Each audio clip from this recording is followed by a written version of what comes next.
Hey, what's up, guys? How you doing? It's your homeboy, Cowboy Crunk, coming to you from Manama, Bahrain. Yes, it's your war daddy, bringing you another stout video with information about these daggum Dallas Cowboys. Everybody's talking Dak Prescott, Dak Prescott, Dak Prescott contract. I don't want to say it. I'm gonna put this video in perspective of a business perspective. I keep telling you guys that's what my channel is. I love the Dallas Cowboys. I pull for the players. If you ask me every week to week if the Cowboys are going to win, I'm going to say yes. I'm going to give you a scenario how they should win, the way they're going to win, what they should do, what the offense should do, what the defense needs to do, players that should start in front of other players, or players that should get more playing time to help us win. Therefore, you ask me, I say the Cowboys are 16-0 every season. Of course, that's not realistic, but what I'm saying is I give it to you from an intellectual point, a way the Cowboys could do things better. And I'm telling you right now, there's a very, very tough situation going on with the Dallas Cowboys. And this COVID thing does play into it a little bit. It's just like right now, a lot of people aren't going out and spending big money on a car, or they're not going out and buying houses right now. They're not, you're looking at investing into a Dak Prescott right now. That what happens if something goes down with the salary cap? I'm going to tell you guys right now, as far as Dak Prescott goes, I guarantee you 90% of you don't like him as much as I do. I am a Dak pro quarterback guy. I love this guy. I think we need to get the deal done at the right price. This is what people talk about all the time. They need to get the deal done. It would be the same thing as if you liked a car and someone told you, well, go buy it. Well, you don't know what the price is. What you buy and what you purchase in life, and when you do business deals, this is where I have a lot of experience in working with business deals and contracts. That was what my job was at my previous job. I worked on $100 million contracts, billion-dollar contracts. And when there's a bargain, you look at different companies, what their services are. This is a service contract. You are asking Dak Prescott to perform a service as a Dallas Cowboy quarterback. He's going to service you through the season. He's going to be your playmaker. He's going to be the guy throwing the ball for you. If you look around the league and you find another player that is not as good as Dak, but they're extremely cheap, then you have a decision to make. Do you go with the cheaper quarterback, and you can put $25 million into your salary cap and put that on your defense? You could get 3 or 4. That's what they're looking at. This is the reason it's causing a problem. There's like 3 reasons that Dak are not going to get. He's not going to get a contract before tomorrow. There's only one way he will get a contract, and that is if he comes down to that original offer that the Cowboys were willing to give him. And if the Cowboys are still willing to give him that offer, there's 2 reasons that offer may not be on the table anymore. One of them is this COVID situation. Another reason is when they offered Dak that, at the time we had Cooper Rush sitting behind Dak. There was much more of an urgency to get the deal done. You guys, I'm not trying to sell you Andy Dalton. I'm not trying to buy him myself. What I'm trying to do is show you that this is what the Cowboys are thinking. Jerry Jones is a businessman. First of all, before he's a Dallas Cowboy guy, he's an oil salesman. That's another thing I do. That's the background I come from. So I know some of these oil guys, they're very arrogant. They're very consistent to make their own choices and roll the way they want to roll. And they don't care what anyone else says. Stephen Jones might have his say, but the dollar bill that comes out of that pocket is coming out of Jerry Jones' pocket. So he's going to make that final decision. He's going to be the one that signs off on this if it happens. And I really don't know if even that $35 million deal is still sitting on the table, because we don't know what's going to happen with the salary cap next year and how it's going to go. But to give you guys a little hint on what I'm talking about, without going into the details of the video that I want to explain to the end, because if I tell you some of that stuff, you may not stick around. It's very serious, and it's a big deal. Like I said, I'm not an Andy Dalton. I'm not his agent. I'm not trying to get you guys to buy into him or anything. But the guy did win 40 games. his first 4 seasons, very similar to Dak. His numbers weren't the same. He had a relatively good team around him. He had a very good team around him, the same as Dak did. The Cowboys know that Andy Dalton can perform. He is not Dak Prescott.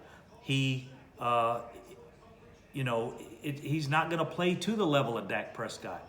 But if you can get Andy Dalton this season, and just talking about playing him in the preseason, hanging around Andy Dalton, seeing him in practice, and seeing if you like him, while Dak is on the franchise tag, Dak's going to play on the franchise tag. That's pretty much a lock deal, like I said, unless he steps down and takes the deal that he was offered before, and that may not even be there anymore. So Andy Dalton's going to ride as the backup. Dak will play the season. Andy Dalton won't get much play, but he will get a lot of views in practice. He'll get some preseason stuff. He's going to be there. And if they decide to talk to Dak again and figure out if they're going to sign Dak, they're going to ask Andy Dalton what would he take on a long-term deal. And if he would take $18 million, $15 million, somewhere in that ballpark, right now Spot Rack, who basically they're, if you don't know Spot Rack, jump on their website. They explain contracts, how they work. They have every player in the NFL, even the free agents. They got them listed. They have Andy Dalton listed at his value to the NFL at $25 million, and he's playing for 3. He was also told that he would be given an opportunity. So I'm on Dak's side. I want Dak signed. I don't want anybody else, taking snaps from the Dallas Cowboys. But this is serious, and this is business, and this is where it's at. And this is what's going on. If they give Andy Dalton a role, if they get to test drive him a little, they're going to test drive him. You're not going to just go out and pay top dollar for a car when there's another car that is extremely cheap. It's not the same car, but it's it'll get you around when you can take that money and put that money into other things in your life. Relative to the Cowboys, you could take that money, get a top corner, get a top safety, and get another very good, pretty good backup linebacker if we had that money from Dak. We're seeing this already going on with Patrick Mahomes. They're unable to sign their defensive tackle, one of the best tackles in the league, Ford. They're unable to do anything with him right now. He's contending to sit out. He's saying he's going to sit out the season if he doesn't get 20+ mil. And the Chiefs just don't have it. It's not there. And especially with the future rolling the way it is, they're not sure where that's going to go. So they're stuck already. Part of that has to do with the money that they've spent on Mahomes. Do you want a franchise quarterback? Hell yeah, you do. But what if you could get a pretty good quarterback at a very good price, a cutthroat price, a super bargain, and make your defense? I think Andy Dalton, with the offense we have around there, would be okay. The thing is, you add 3 Pro Bowlers to our defense. Because what happens is, if when you want to bring in 3 players, or when you have, let's say, $25 million to $20 million to bring in 3 players, you have to replace those off the roster. You have to remove 3 players off the roster.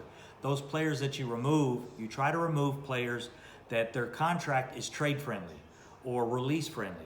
Let's say some of the players, their contracts are set up where, let's say Chidobe Awuzie, I think he's at 2.4, 2.6 million. I can't remember. The one thing I don't know, I didn't get it, didn't look all these things up, but there's different players you could look at. You take Chidobe Awuzie, if you release him, that's $2.4 million. Depending on the way his contract's set up, you get all that back. Now you don't have 20 million, you got 22.4. Let's say you release Xavier Woods because you're going to get you a safety. He makes 2.6, 2.8, I believe. You release him, that's another 2.6, 2.8 you get back. That's over 5 million already. Let's go to linebacker. If there's a linebacker you want to bring in, you want to release a linebacker, you release the linebacker. Whatever portion of his salary comes back to the team, now you're looking at close to 25, 27 million, depending on who you release and how their contracts are set up. You're talking about 3 elite defenders that you can get in for that price, especially when you find guys like they found in the recent years, Robert Quinn, the guy we had the year before that that went to Chicago. No, Robert Quinn went to Chicago. But we had the guy the year before also that did well in sacks. I'm kind of losing it right now, but that's what I'm talking about. You bring in players, whatever to recall his name right now, but you bring in players that are on a team-friendly deal. We keep hearing this team-friendly thing, but that's where Dak's at. It's not Dak's fault. I've got Dak at the top of my list. There's 3 players I would take in front of him. If you laid the NFL out, and let me explain this, what I'm talking about, take in front of him. You've got to consider a lot of things. You got to consider a lot of things when you're putting a team together. I got Dak listed as the 7th or 8th best quarterback in the league. 7th or 8th, around there, at which most people, that's about where they have him. Some have him around 10. But when you add in complete football dynamics, his age, it's going to move him up a little. His leadership ability, his ability in the things he does in the community, his leadership is outstanding. I did mention that already. His ability to win, he plays much better in the fourth quarter. There's so many things that Dak does that raises his value, his durability, his ability to run the ball, take care of the ball. He's very consistent. He's had some games where he's up and down, but he never has those 400 or 500 yard games, and then the next week is for 200. He's always right around that 300 mark. He's real consistent. If you can get a consistent defense to play alongside him in a run game, he's outstanding. He's outstanding.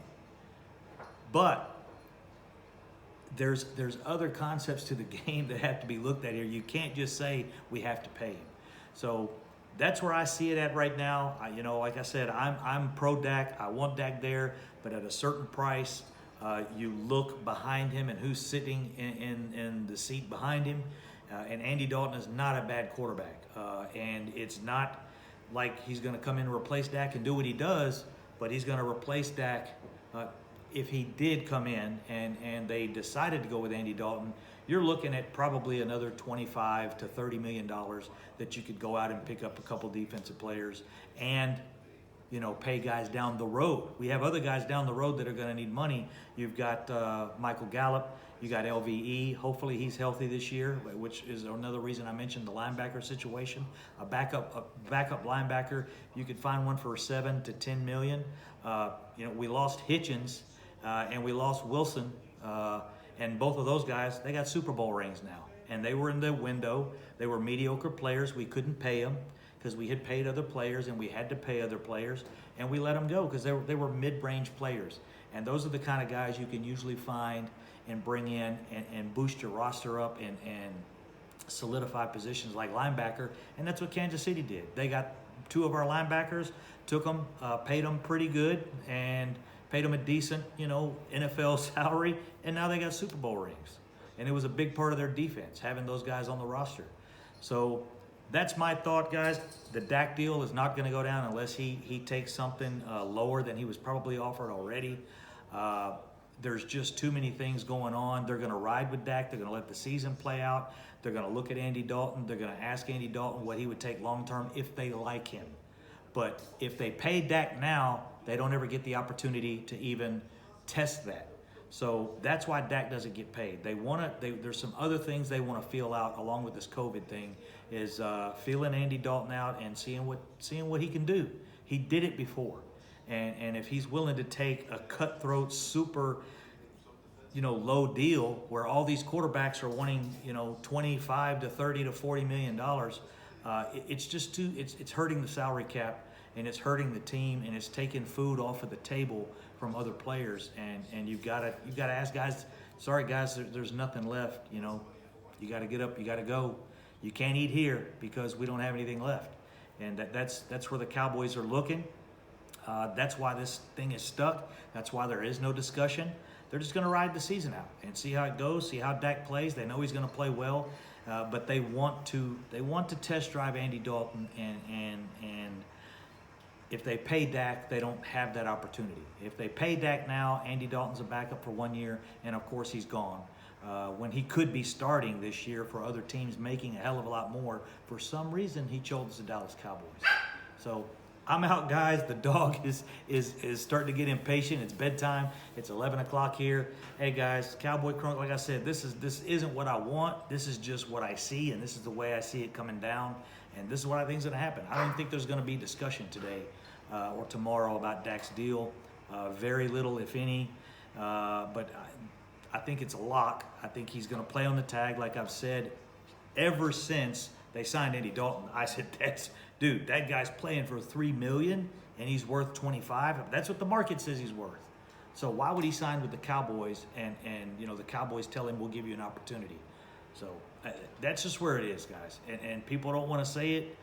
People don't want to see it or say it or believe it, but that's where it's at. And I hope Dak gets a deal. I want him here, but he's going to have to come down, and I hope he comes down for other guys like Michael Gallup and these guys down the road that we all love also. We love these guys. We want them all to get paid, but you can't just pay everybody. All right, guys.